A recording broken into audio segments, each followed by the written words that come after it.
Hey guys, just wanted to talk a little today about doing funerals for babies and children because I've had some questions about that and kind of how I deal with it and if it's the hardest part of my job and just a little overview of kind of that side of the business. It is definitely never a great day when you come into work and you find out that you're going to be caring for a baby or a child. Even teenagers or children. Well, everybody's somebody's child, but definitely when they're little and younger, it's a whole new hurt that you take on in this business. I think the biggest challenge with it is the mental that you have to do. You've really got to get your head in the right spot and your heart in the right spot and approach those calls with the right mindset and with the right emotion, because it can definitely kind of consume you if you are not going into it in the right mind. I think every call we do, we have to kind of flip a switch almost, or put ourselves in check to make sure we don't get caught up in the emotion of it, to make sure that we are dealing with the family in the right way. And one of the first things I do when I'm training a new employee or a new person working around the funeral home, one of the key things I tell them is you have to repeat to yourself, this is not my loss. This is not my parent. This is not my mom. This is not my dad. This is not my child. Because too often I think we can be standing there and in the heat of the moment you think, well, what if I was standing here saying goodbye to my dad? And then your head is not into where it needs to be, taking care of a family, and you get teary-eyed and you get overwhelmed by something that's not even happening to you.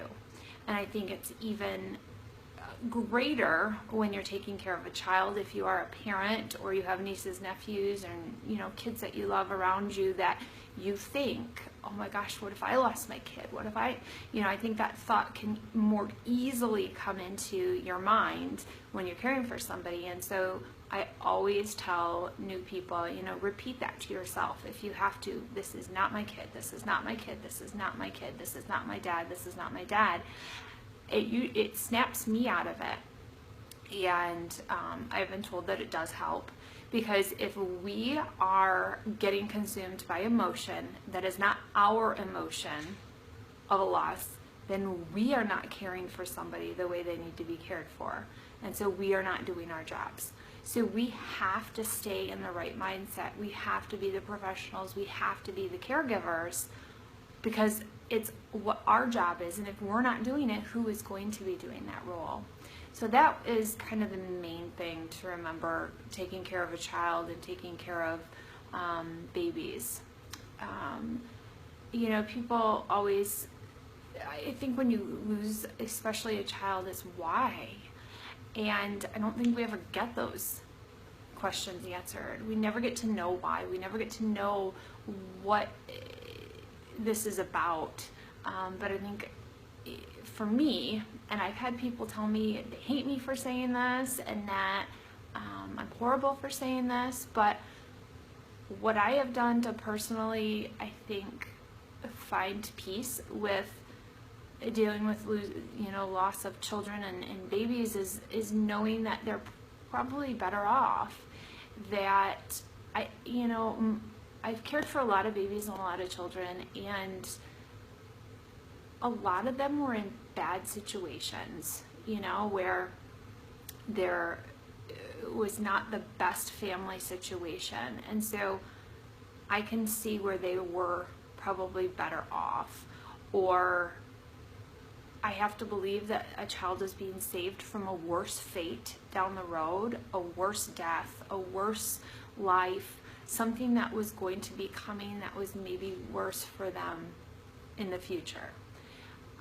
And that's how I have to look at it, that this kid is better off at peace than living a life that had sadness and hurt in it, or living to a death that was maybe worse, of cancer or abuse, or who knows what was going to happen down the road, but that they were being saved from it. And that's what I think and I believe. And you know, people don't like that. People don't want to ever think that a kid should die, but why shouldn't children die too? Everybody dies, and everybody has this limited time, whether it's a day or 100 years. And I know it's not fair. It's not fair when you lose your 90-year-old mother. It's not fair to lose anybody. And children, you know, they haven't been exposed to the ugliness that is in our world, you know, the sad and the horrible things that are in the world.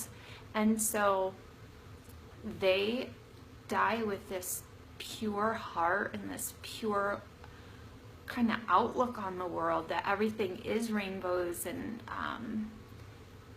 you know, it's that ignorance is bliss. And it's you know, I don't know, maybe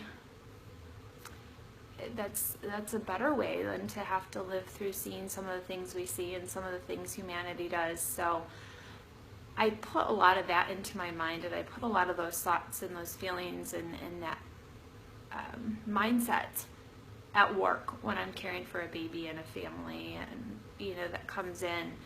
And I never wish the people I care for to have this loss, because it's horrible and it's just devastating, especially when it's unexpected. And a lot of anger does come out at us. You know, I've had mothers scream at me before, just because I was the one there, and it was just irrational and there was no need for it, but they needed to give emotion somehow, and it came to me, and I took it, and that's hard. Had to sit with some families that were suspected of a shaken baby syndrome or child abuse, and they were still making the arrangements because nothing had been validated yet. And so sitting with the people who may have caused that child's death, it's really hard. Probably one of the toughest things I've had to do, and treat them as if they weren't under investigation. That is really hard. That is really, really hard to do. You know, it's always easier when I've worked at a funeral home that donates their work and their services and the merchandise to a family of an infant, because a lot of times there are these very young couples who don't have a lump sum of money to pay for a funeral. They don't have grave spaces. They've never even thought of this in their world, and they all of a sudden have a child that they need to bury, and they don't have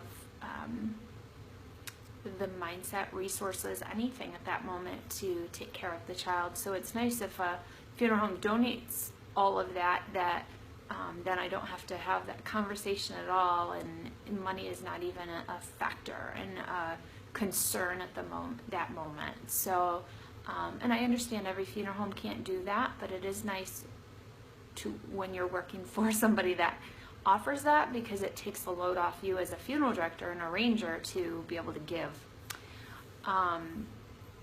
Sometimes, so when I'm working at a funeral home, when we take care of a baby, I will bring in a rocking chair if they don't have one there, because I firmly believe in letting a mother rock the baby if she wants to, or the father or grandparents.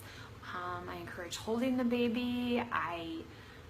You know, everything that you would naturally want to do with that child there, let them do. You know, I find myself, if I remember clearly standing with one mom, and she had sat rocking the baby for a while, and she was getting up to leave, and so I was holding the baby at that point, and you do the rock and pat as a mother.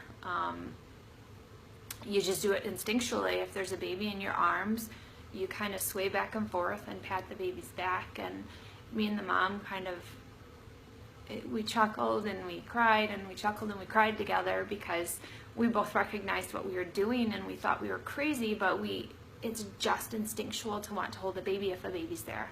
And so like, it hurts my heart when I know that there's funeral directors who won't allow people to hold babies or hold children, and they just, because they're uncomfortable with it, they won't let families do it. And that's such a sad thing to me, because it's so needed. And it's, you know, there's going to be parents who don't want to touch the baby because it scares them, and that's totally natural. But there are parents who want to hold that baby, or grandparents, and so letting them do that is really, really, really important. I worked at one location, and they had a program set up through the hospitals in the area.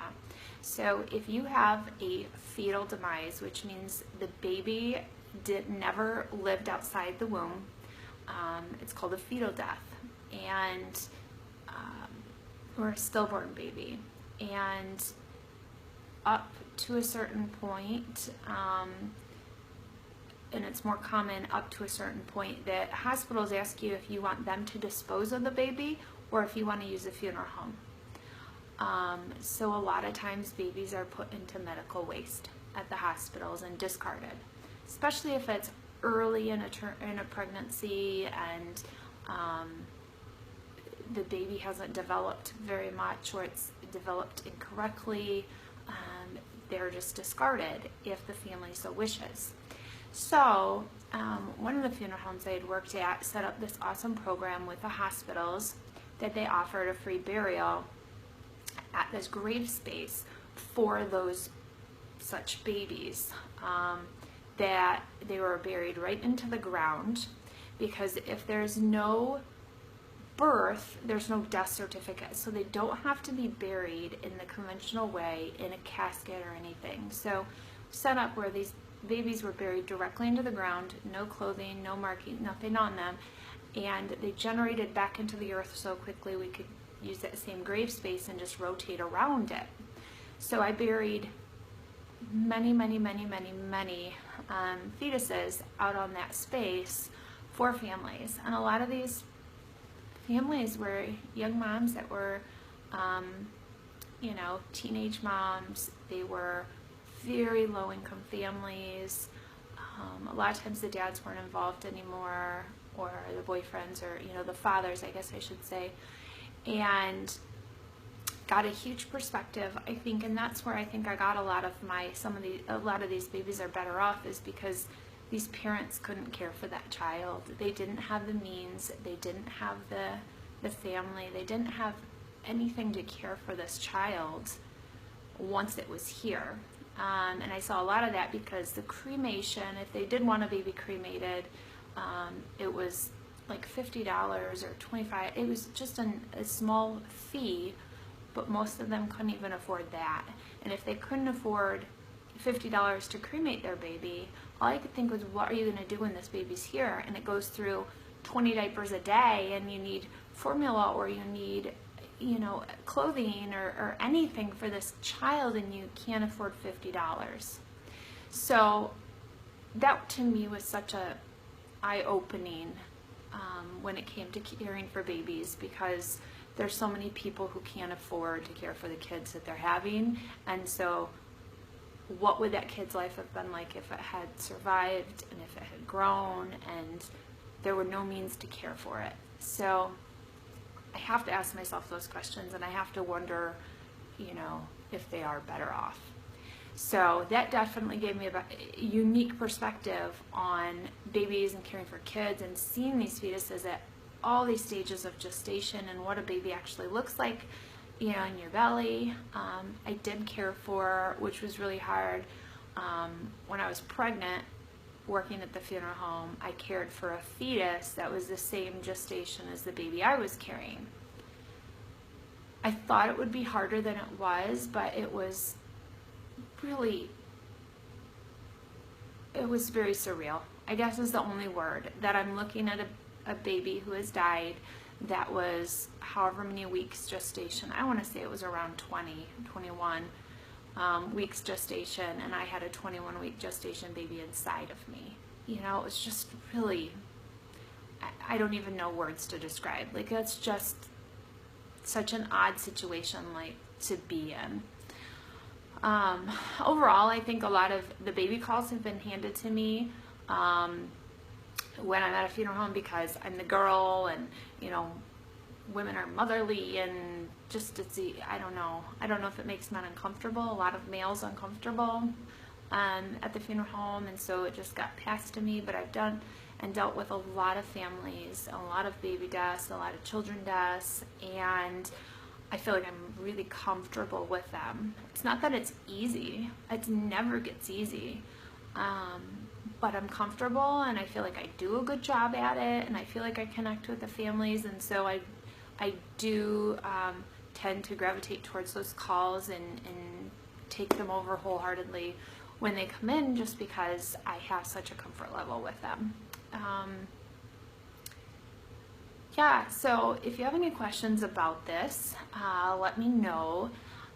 I think that until you're, just like anything, until you're a parent, you can't know what it's like to be a parent. Until you lose somebody, you don't know what it's like to lose somebody. Until you're doing the job, you can't know what it's like to do it. You know, and I think just so many people think, oh, it's so hard to take care of babies. Well, it would be hard, because a baby dying is sad, but it's not my sadness, you know, like, and it's not me losing it. Just like anybody walking into a funeral home, people always say, how do you work at a funeral home, because it's so sad. Well, I don't walk into that funeral home having lost someone like you do, is always my response. This to me is not a place of loss. This is my place where I work and care for people. So it's looking at everything from a total reverse viewpoint, and it's the exact same way when caring for babies and children, is I have to look at it from a total reverse viewpoint, that I'm caring for the parents because this baby has died, and I have not lost this baby. It's already, you know, died when it comes to me. So it's total mindset, just getting yourself in the right, you know, frame of mind, and believing in something. You know, I believe in God, I'm a Christian, and I think that gets me through as well, a lot of this mindset. So yeah, hopefully that answers questions, and I'll talk to you guys soon.